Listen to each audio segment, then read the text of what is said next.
We hebben een soort van extra veiling-item ook.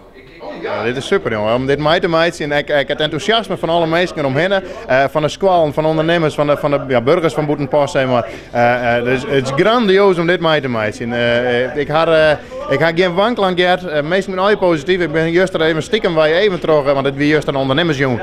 Stiekem wij even terug de tent aan en als het was dan al juist hoe de mensen reageren, dat is wel weer wat voor door bij Stichting De Kleine Waker. Ja. Doe je me krijgen zoals Series Request in Ljouwert, ik zonder eten en drinken?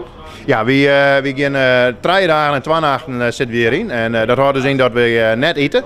Je wilt drinken, want dan komt het net goed. We hebben Loes. Loes die verzwaart voor onze sapjes. En dat zijn mengsels van er zit gember in, spinazie in, er zit vezels in, slagremmen en fruit en van alles zit erin. En die krijgen we 3 keer op een dag en daar maken we het mee doen. Ja, daar maken we op leven. Ja. Ik probeer het zo voedzaam mogelijk te houden met allerlei ingrediënten erin en hopen dat ze daar een beetje de dag mee doorkomen. Gisteravond bijvoorbeeld spinazie, toen hadden ze natuurlijk allemaal wel zoiets van wat is dat? Maar het is allemaal wel te doen hoor.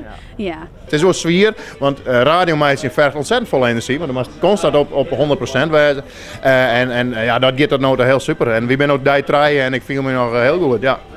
Hoe ga je met geld om binnen? En gewoon in Ljouwert, mijn check of? Nou, we hebben 2 doelen.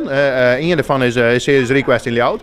Maar voor de rest hebben we als stichting een goed doel. Dat is een thuis voor demente bejaarden in Bulgarije. En daar geven we zelf in om daar hulp te bieden. Want daar is wel wat nodig.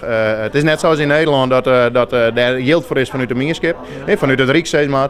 Dus we gaan daar zwaar in dat op een hoger niveau komt. Dat die mensen in elk geval de omstandigheden ze nooit in dat we dat significant verbeteren kunnen. Dat is het doel.